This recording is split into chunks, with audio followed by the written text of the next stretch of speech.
जब तक आपका आदमी कुर्सी पर नहीं बैठेगा, जब तक आपकी आवाज उठाने वाला, आपके दर्द को समझने वाला ताकत नहीं आएगा, तो आपका जीवन नहीं बदल सकता। मेरी बात को आप याद रखें।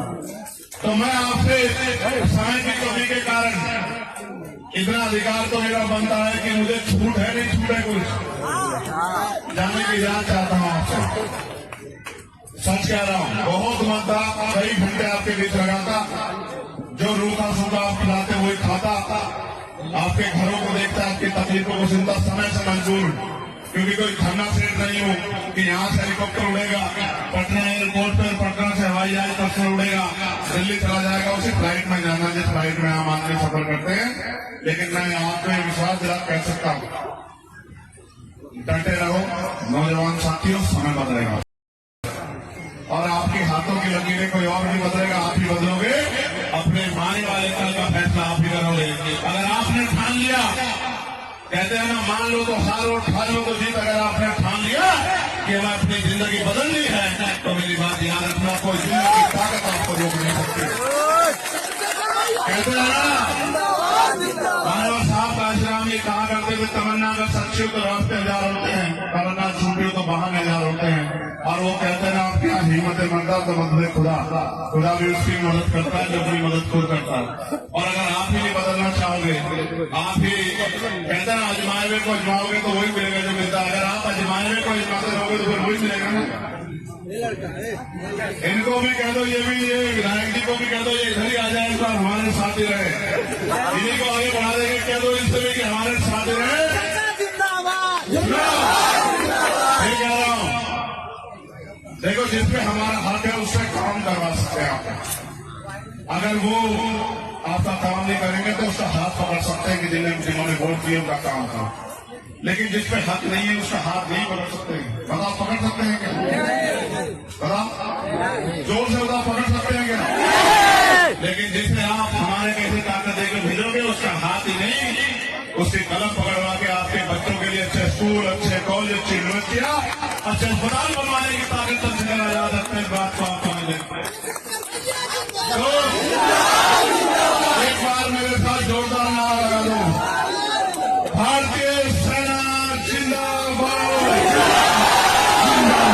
भारतीय सेना जिंदाबाद, हमारे अर्धसैनिक बल जिंदाबाद, हमारे अर्धसैनिक बल जिंदाबाद। मैंने एक दिन कहा, ये बात में बतानी पड़ेगी, मीडिया के साथी में सुन लेना। जंग तो चल रही थी बॉर्डर पे, और यहाँ गरीब मुसलमानों को पीटने का ठेका सरकार के लोगों ने ले रखा था। मैंने कहा, मीडिया वाले भी ऐसे ही, क्या कहूँ मैं तुमसे। रात में इन्होंने कब्जा करवा दिया था पड़ोसी देश पे, और सुबह उठकर देखा कि बस टीआरपी के लिए देश की गरिमा से भी खिलवाड़ करते हैं। तो आज बताओ कि जिस बेटी ने देश का नाम गौरवान्वित किया, वो बेटी सोफिया कुरैशी को कैसे जवाब दोगे? बताओ, सवाल पूछने वालों, सोफिया कुरैशी को कैसे जवाब दोगे? और बताओ, बहन भूमिका सिंह को कैसे जवाब दोगे, जिन्होंने दुश्मन के छक्के छुड़ा कर दिए? उन दोनों बेटियों को कैसे जवाब दोगे? बेटियों को रोकने वालों, बताओ कैसे जवाब दोगे? और मैं फिर आपसे कह रहा हूं, जाते जाते अगर एकजुट रहेंगे, वो नारा दिया ना हमारे यहाँ उत्तर प्रदेश के मुख्यमंत्री ने, क्या नारा दिया है? बटोगे तो बटोगे। मैं तुम्हें कह रहा हूँ, देशवासियों, अगर बटोगे तो बटो मत। हिंदू मुसलमान में, धर्म में मत बटो, जाते बटो, एकजुट रहो और अपनी समस्या के हल के लिए चीटी देखिए, चीटी के पीछे चीटी चलती है, भी चलती है, भेड़ के पीछे भेड़ चलती है, भी चलती है। तुम तो इंसान हो मेरे भोले भाले भाइयों, तुम तो समझ जाओ कि इसके पीछे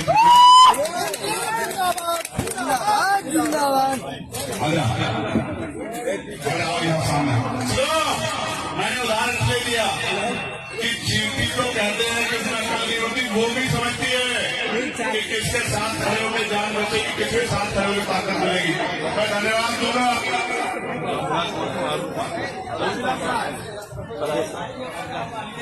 रामविलास महतो साहब और अरुण कुमार पासवान साहब जो बहुजन समाज समाज पार्टी में प्रदेश सचिव रहे दोनों भाई, आज वो आजाद समाज पार्टी ज्वाइन कर रहे हैं।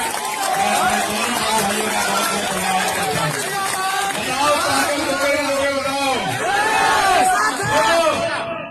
जब कोई आए घर तो ये देख लेना कि उसके बैनर पे बाबा साहब की तस्वीर लगा के तो बहुत लोग नकली भी घूम रहे हैं।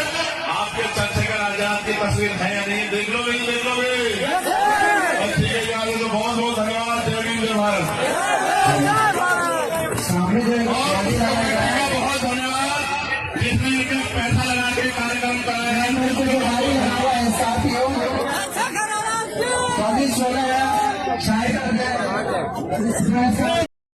यह कैसा समय आ गया है कि आज के समय में लोग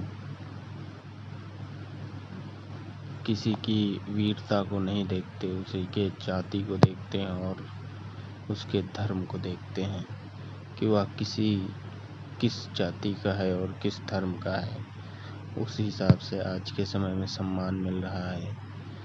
और कोई तो आतंकी की बहन कह देता है, कोई चमार की बेटी कह देता है। आज तक मैंने किसी के मुंह से यह नहीं सुना कि यह भारत की बेटियां हैं। यही अगर सो कॉल्ड सवर्णों की बेटियां होती तो देश की बेटियां बन जाती, सभी की बेटियां बन जाती। लेकिन आज देश में हालात ये हैं कि दोनों बहनें, एक दलित समाज से एक मुस्लिम समाज से, तो उसको कोई आतंकी कह रहा है, कोई चमार कह रहा है।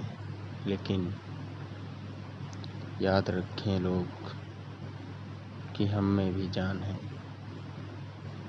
और हम अपनी ताकत को सही जगह इस्तेमाल करना भी जानते हैं कि शेर की गुर्राहट नहीं जाती। शेर कितना भी शांत हो तो लोग समझ जाएं, जितनी जल्दी समझ जाएंगे बेहतर रहेगा उनके लिए। बाकी सभी को पता है कि भारतीय सेना क्या कर सकती है और क्या नहीं। जय भीम, जय भारत, जय मंडल, जय कांशीराम।